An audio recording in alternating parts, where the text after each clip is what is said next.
조갑제TV 시청자 여러분 안녕하십니까. 2019년 9월 17일 자정을 넘었습니다. 새벽 0시 2분입니다. 조국 법무장관의 오촌 조카 조범동 씨가 구속되었습니다. 검찰이 청구한 구속영장을 법원이 발부했습니다.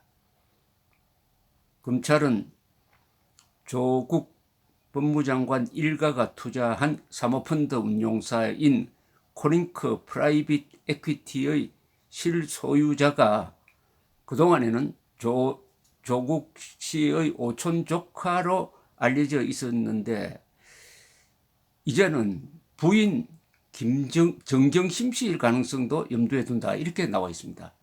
이번 구속영장 발부를 계기로 더 깊게 들어가겠다는 거죠. 실제로는 이게 부인이 이 회사의 실소유주다 이렇게 되면은 조국 법무장관은 공직자윤리법에 저촉될 가능성이 있습니다. 그럼 형사 피의자라는 이야기인데 지금 법무장관 조국이 형사 피의자일 가능성이 상당히 있습니다. 그것이 아직 공개적으로 확인된 것은 없지만 여러 가지 정황으로 봐서 그러면은 윤석열 검찰총장은 법무장관을 형사 피의자로 지금 수사를 하고 있다 하는 이런 건국 이래 초유의 사태가 지금 벌어지고 있다는 겁니다. 바로 한 시간 전에 서울중앙지법 임민성 영장 전담부장 판사는 오후 10시 56분쯤 범죄 사실 중 상당 부분이 소명되고 범행 전후의 일련의 과정에서 피의자의 지위 및 역할, 관련자의 진술 등 현재까지 전체적인 수사 경과 등에 비추어 도망 내지 증거인멸의 우려가 있다면서 조범동 씨에 대한 구속영장을 발부했습니다. 그러니까 범죄가 상당히 증거가 있다. 그리고 도망갈 염려가 있다는 겁니다. 이미 해외에 도피성 출국을 한 적이 있으니까 그걸 참고로 해서 체포영장을 발부를 했으니까 사실은 이번에 영장이 발부되는 것은 뭐 100% 틀림없었는데 그래도 이 김명수 대법원장 취임한 이후에 우리나라 대법원이 친정권 인사에 대해서는 아주 느슨한 그리고 반대편에 선 양승태 전 대법원장에 대해서는 구속영장을 발부한다든지 하는 모습을 보여주어서 구속 안 되는 수도 있는 거 아니냐 하면서 마음을 졸았던 사람들도 있을 것입니다. 이 사람이 구속되는 것을 바란다는 것은 그렇게 좋은 상황이 아닙니다만은 이번에는 특수하죠. 우리나라에서 가장 양심가로 자처했던 인물의 민낯이 드러나고 더구나 그 사람이 지금 법무장관에 취임을 했으니까 검찰이 엄정한 수사를 해가지고 관련자들을 가차없이 처단해야 된다는 여론의 향방에 비추어 본다면은 구속되기를 바라는 국민이 많았다는 것도 충분히 이해할 수가 있습니다. 그게 정의로운 겁니다. 앞서 서울중앙지검 특수 2부는 조범동 씨에 대하여 자본시장법 위반, 특정경제범죄 가중처벌법상 횡령, 배임, 증거인멸, 교사 등 혐의로 구속영장을 청구했습니다. 3시간가량 영장 실질 심사를 했는데 조범동 씨는 이 자리에서 억울한 점이 많지만 우리를 이렇게 죄송하다 하면서 상당 부분은 인정을 했다는 겁니다. 검찰에 따르면은 이 조범동 씨는 조 장관 가족이 14억 원을 투자한 이분 조국 씨 부자입니다. 14억 원을 투자한 사모펀드 운용사 코링크 PE를 실질적으로 운영하면서 대표를 맡던 이 씨 등과 회사 돈 수십억 원을 빼돌린 혐의를 받고 있습니다. 횡령죄입니다. 조 씨는 지난 8월 말 해외로 도피한 뒤 최 씨에게 전화를 걸어가지고 거짓 진술을 하도록 지시한 혐의, 즉 증거인멸 교사도 받았습니다. 그런데 이 녹취록이 나왔는데 이 최 씨에게 계속 전화를 해가지고 말하는 내용이 보면은 전체적으로 조국 후보자에게 불리하지 않는 방향으로, 조국 후보자의 문제점을 덮어주는 방향으로 일을 꾸미는 내용이 주를 이루고 있습니다. 그래서 다 틀어놓으면은 조국 후보자가 낙마한다, 같이 죽는다, 빼도 박도 못한다 하는 이런 비명을 지르고 있어요. 그러니까 범동 씨가 이번에 검찰 조사를 받으면서 상당히 정경심 씨, 그리고 정경심 씨의 남편인 조국 씨에 대한 불리한 증언을 했을 것으로 보입니다. 그러면 이제는 수사는 조국 부부로 향하게 되어 있습니다. 조국 부부에게 적용될 법이 이미 정경심 씨는 사무소 위조, 그리고 사무소 위조에 대한 의한 공무집행방해 등이 적용되어 있고, 그 다음에 이 조국 후보자에게도 공직자윤리법이 위반 혐의가 적용될 가능성이 높아졌습니다.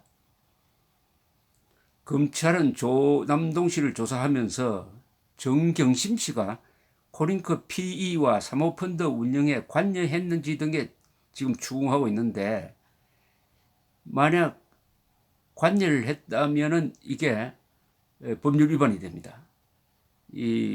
무슨 법률 위반이냐 하면은 이 펀드는 투자자와 운영이 분리가 돼야 됩니다. 투자한 사람이 운영에 관리하면 안 돼요. 투자한 사람이 운영에 관리하면은 그것은 위법이 됩니다. 그 부분을 직접 추구를 하고 있다는 거죠. 투자한 사람이 운영까지 맡으면 안 된다는 겁니다. 투자와 운영의 분리입니다. 정 씨는 이른바 조국 펀드가 투자한 웰스 CNT와 우회 상장을 하려고 했던 2차 전지 제조업체 WFM으로부터 자문련 명목으로 2018년 12월부터 지난 6월까지 7개월 동안 매달 200만 원씩 총 1,400만 원을 받았습니다. 검찰은 업계 관계자로부터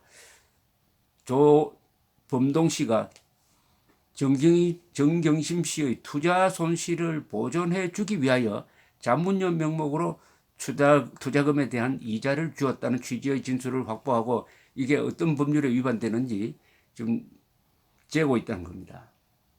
그리고 코링크 PE 최초 설립 자금이 정경심 씨로부터 흘러들어온 정황을 포착했다, 이렇게 됩니다. 일단 코링크 PE라는 회사가 이 조국 가족이 운영한 것이다. 이렇게 되면 투자도 하고 운영도 하고 이게 막 일체가 되어버리니까 이건 명백한 법률 위반이 됩니다. 공직자윤리법 위반도 되고, 무슨입니까? 자본관리법입니까? 요새 새로 등장한 법 이름에 보면은 자본시장법과 공직자윤리법 위반 소지가 거의 확실해지는 상황이다, 이렇게 정리를 할 수가 있습니다. 왜 그렇게 보느냐 하면은 정경심 씨는 2015년 말부터 이듬해 초 사이 범동 씨의 부인 이모 씨에게 5억 원을 송금을 했습니다. 2016년 2월 범동 씨 주도로 코링크 PE가 설립되었고, 범동 씨의 부인 이 씨의 계좌에 입금되었던 5억 중 2억 5천여만 원이 이 회사 설립 자금 등으로 사용됐다고 알려졌다. 이렇게 되면은 공직자윤리법에서 고위공직자가 되면은 가지고 있는 주식을 매각하든지 이 백지 신탁을 해야 됩니다. 그러니까 투자를 해가지고 돈을 만들고 돈을 굴리는데 쓰면 안 된다 이거예요. 그게 걸린다 이 말이죠. 조국 장관은 2017년 8월 청와대 민정수석이 된 뒤 공직자 재산을 등록하면서 이 씨에게 송금된 5억 원을 포함하여 총 8억 원의 4인 채권, 그러니까 개인과 개인 간의 채권이 있다고 신고를 했습니다. 나머지 3억 원은 2017년 2월 조 장관의 처남이자 정경심 씨 부인의 동생인 정모 씨에게 빌려주었습니다. 이 사실은 최근 인사청문회 과정에서도 확인되었습니다. 처남 정씨가 빌린 3억 원은 코링크 PE 지분 0.99%를 인수하는 자금으로 쓰였습니다. 뭔가 이렇게 참 복잡합니다. 그래서 조 장관 부인 정씨가 코링크 PE 설립과 운영에 개입하거나 차명 투자를 한 실소유주라는 증거가 나올 경우에 정경심 씨에게는 자본시장법 위반 혐의가 적용될 수가 있다는 겁니다. 자본시장법은 펀드 운영과 투자를 분리하고 있어 정경심 씨가 운용사 지분을 차명으로 보유하고 그 펀드에 투자금까지 넣어버리면은 결국 운용과 투자를 한꺼번에 뒤섞어 버렸다 해가지고 이 자본시장법 위반이다. 동시에 이렇게 되면은 조국 후보도 공직자윤리법 백지신탁을 한다고 했는데 백지신탁이 아니고 사실은 돈벌이를 하는 그런 투자를 한 것이다. 백지신탁은 돈을 어디에 맡겨버리고는 그냥 잊어버린다는 건데 돈을 맡긴 것이 아니라 돈을 투자를 해놓고 그 돈을 굴리는데 부인과 함께 가담을 했다. 또는 부인이 가담하는 걸 사실은 방조했다. 뭐 이렇게 되죠. 모르죠. 또 조국 선생이 나와가지고 나는 모른다. 지금까지 나는 모른다 했던 게 다 알고 있었던 것으로 판명된 경우가 많아요.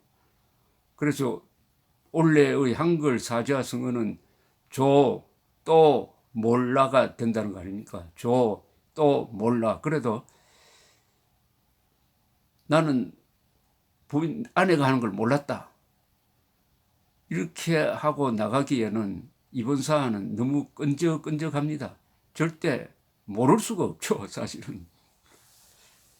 딸이 그러는 줄 몰랐다, 부인이 그러는 줄 몰랐다라고 피해 나가도록 하지는 않을 것이라고 생각한다면은, 자, 이쯤에서 조국 장관이 결단을 해야죠.